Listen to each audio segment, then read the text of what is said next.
네, 오늘 기분 전환이라는 제목으로 시편 116편 말씀 함께 보시겠습니다.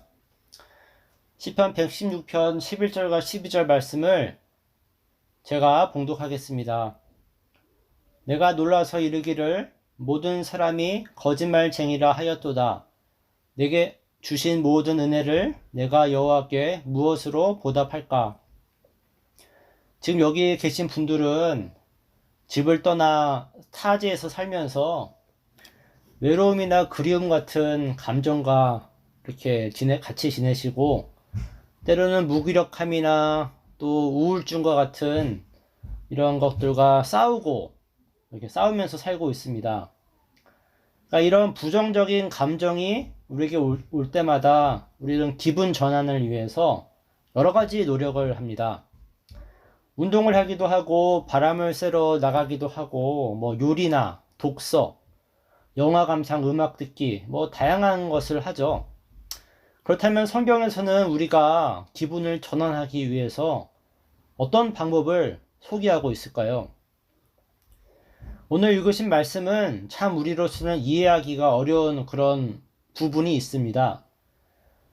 왜냐하면 11절처럼 이 시를 쓴 사람은 인생을 살면서 여러 가지 고난을 겪었고, 사람에 대해서 도저히 믿을 수가 없어서 여기 11절에 나온 것처럼 모든 사람이 거짓말쟁이다 라고 이렇게 이야기를 합니다. 우리도 역시 살면서 이 정도는 아닐지라도 주변 사람들에게 실망을 하고 그들과 어느 정도 거리를 두고 지내는 것이 현명하겠다 라고 느껴질 때가 있습니다. 사람이 나이를 먹으면 먹을수록, 고생을 하면 할수록 사람을 다 믿지 못하는 것은 슬프지만 피할 수 없는 사실인 것입니다.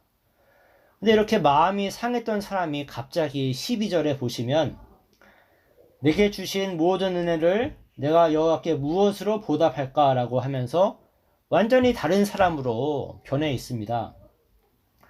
그래서 우리가 오늘 이 시간에 생각할 중요한 요점은요, 어떻게 11절에서 절망과 배신을 느꼈던 사람이 12절에서 감사와 기쁨으로 갑자기 바뀌었는가 하는 것입니다.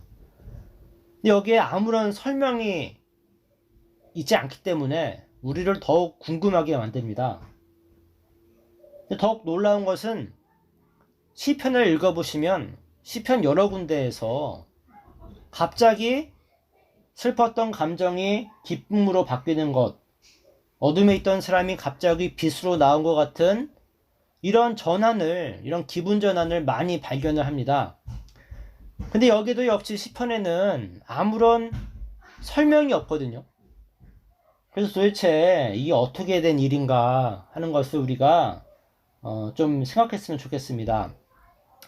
사실 이 11절과 12절 사이에 비록 설명은 없지만 그 사이에서 많은 일들이 일어나고 있습니다. 그것은 마치 바람이 불 때 눈에 보이지 않지만 나뭇잎이 흔들리고 또 이렇게 바다에 있는 배를 가게 하는 것처럼 성령님께서 이렇게 바람처럼 찾아오시면은 이 모든 것이 가능한 것입니다. 그래서 11절과 12절 사이에 이 변하게 된 이 핵심 원인이 성령님이라고 우리가 생각을 하면은, 어떻게 하면 우리에게 이 성령님이 오도록 우리의 기분을 전환하도록 할 수가 있을까요? 우리는 성령님이 오게 하기 위해서 어떻게든 노력을 하지만 성경을 보시면 이렇다 할 방법이 없습니다.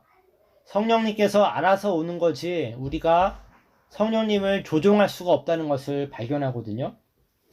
그래서 여기서 우리가 확인할 수 있는 중요한 사실은 우리의 그리스도인의 삶은 우리가 무엇을 하는 것이 결코 우선이 아니라는 것입니다.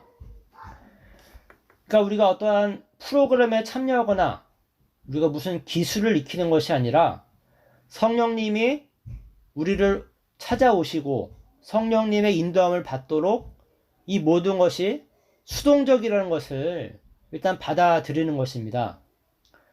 그러니까 이런 주도적인 은혜가 먼저 우리에게 있어야겠다 라는 차원에서 우리가 쓰는 말도 믿는다, 받는다, 순종한다 이런 말 역시 다 수동적인 것이거든요. 그러니까 침묵하고 우리가 성령님 오시기를 기다리고 또 그것을 사모하고 모든 것을 포기하고 가만히 있는 것, 여기서부터 모든 것이 시작이 되는 것입니다. 더 나아가서 이러한 사실은 우리가 지금 살고 있는 내 인생과 내 신앙이 나로부터 온 것이 아니라 하나님으로부터 왔다는 것을 또한 우리에게 알려줍니다. 그러니까 우리가 이런 생각을 잘 안 하고 잘 못 느끼지만 성경의 가르침에 의하면 지금 우리가 가장 가깝게 일종의 멤버십을 갖고 있는 것은 삼위일체 하나님이시거든요. 그러니까 하나님 한 분이 이렇게 계신 게 아니라 하나님이라는 말 속에는 성부와 성자와 성령이 서로 사랑하는 이 연합의 모습으로 계십니다. 그렇기 때문에 우리가 기도를 통해서 묵상을 통해서 또 가만히 있음을 통해서 이러한 모임에 조인을 해야 한다는 것을 성경이 가르치고 있습니다. 그래서 대표적으로 요한복음 1장 12절과 13절 말씀을 보시면 제가 방금 했던 말을 이렇게 요약하고 있습니다.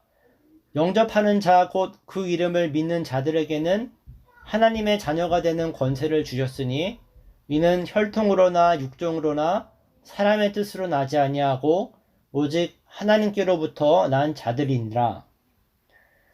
그러니까 우리의 인생과 우리의 신앙이 모두 하나님으로부터 왔기 때문에 당연히 하나님의 모임인 삼위일체 성부 성자 성령께서 사랑의 연합으로 계시는 이 모임에 우리가 들어가서 우리의 자리가 여기 있구나라는 것을 확인해야 한다라는 것을 말해주고 있습니다. 근데 우리가 항상 혼자 지내려고 하고 인간적인 방법으로 자꾸 기분 전환을 하려고 하면은 안 된다는 것이죠. 그래서 사도 바울은 빌립보서에서 주 안에서 기뻐하라 라고 여러 번 말했습니다. 왜 기뻐하면 되지? 왜 주 안에서 기뻐해야만 할까요? 왜냐하면 주 안에만 우리의 기분을 전환할 수 있는 기쁨이 있기 때문에 그렇습니다. 우리의 자리가 삼위일체 하나님이 계신 거기 있는 것을 볼 때 내가 지금도 관심을 받고 사랑을 받고 있는 것을 확인할 때 우리가 기뻐할 수 있습니다. 그래서 오늘 처음 말씀드린 것처럼 11절과 12절의 이 변화, 시편에서는 아무런 설명이 없지만 어떻게 갑자기 절망했던 사람이 기쁨으로 변하는가, 이 기분이 바뀌는 비결을 우리가 알아야만 하는 것입니다. 그래서 이러한 것을 아는 사람은 우리의 자리가 어디에 있을 때 기쁠 수 있다라는 것을 아는 사람은 일상생활에서 하나님의 사랑과 은혜를 이렇게 감사하려고 노력을 합니다. 하지만 요즘 많은 사람들이 하나님을 자신의 목적을 이루기 위한 수단으로 생각하기 때문에 거기에는 기쁨이 없는 것이죠. 반면에 초대교회 성도들은 일상의 모든 영역에서 하나님이 계시기 때문에 하나님의 임재와 섭리를 항상 생각하며 감사하며 이것을 경험하려고 이렇게 노력을 했습니다. 그래서 오늘 말씀을 이런 질문으로 마무리했으면 좋겠습니다. 여러분은 기분 전환을 위해서 무엇을 하시겠습니까? 물론 기본적인 것을 해야겠죠. 균형적인 식사와 충분한 휴식과 운동, 스트레스를 관리하는 것도 필수적인 것입니다. 그런데 영적인 측면에서 우리의 기분이 전환이 되는 것은 오직 한 가지밖에 없습니다.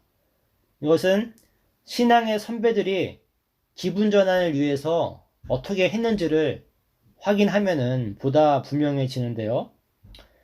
구약 성경에서 가장 멋진 말을 꼽자면 그것은 히브리어로 히네니라는 말일 것입니다. 히네니라의 뜻은 내가 여기 있나이다 라는 그 히브리어 말인데요. 아브라함이나 야곱이나 모세처럼 하나님께 부름받은 사람들의 대답으로 유명한 말입니다. 그러니까 히넨이라는 것은 이들이 하나님을 기다리며 하나님께서 나에게 찾아오셔서 나의 기분을 전환시켜 주시고 내가 하나님 안에 있다는 것을 깨닫게 해주시기를 바라는 차원에서 내가 여기 있나이다 라는 말을 이렇게 사용했습니다. 그들의 바람이고 그들의 소원이 바로 내가 여기 있습니다. 하나님 저한테 와 주세요 라는 그런 소망의 표현을 한 것입니다. 하지만 우리의 본성은 마치 선악과를 따먹은 아담과 하와가 하나님을 피해서 숨어서 혼자 이렇게 지내는 것처럼 이렇게 하나님과 분리되려 하고 혼자 있는 게 편하다고 생각을 하죠. 하지만 거기에는 절망과 슬픔밖에 없다는 것을 알아야만 합니다. 그래서 언제나 히네니 주님 내가 여기 있나이다 라고 말을 하면서 하나님께서 나를 찾아오셔서 나를 충만하게 하시기를, 그래서 내 기분이 기쁨과 감사로 충만하기를 바라는 이런 모습을 우리 모두가 가져야만 하는 것입니다. 그래서 오늘 말씀을 생각하시면서 잠시 저희 기도하시겠습니다. 제가 드린 질문처럼 어떻게 기분 전환을 하시겠습니까? 우리는 무엇보다도 성령님께서 우리의 마음을 만져주시도록, 우리를 찾아오시도록, 우리가 하나님으로 충만하도록 히넨이라고 말할 수 있는, 내가 여기 있나이다 라고 말할 수 있는 이런 자세를 갖도록 다 같이 이 시간에 함께 기도하시겠습니다.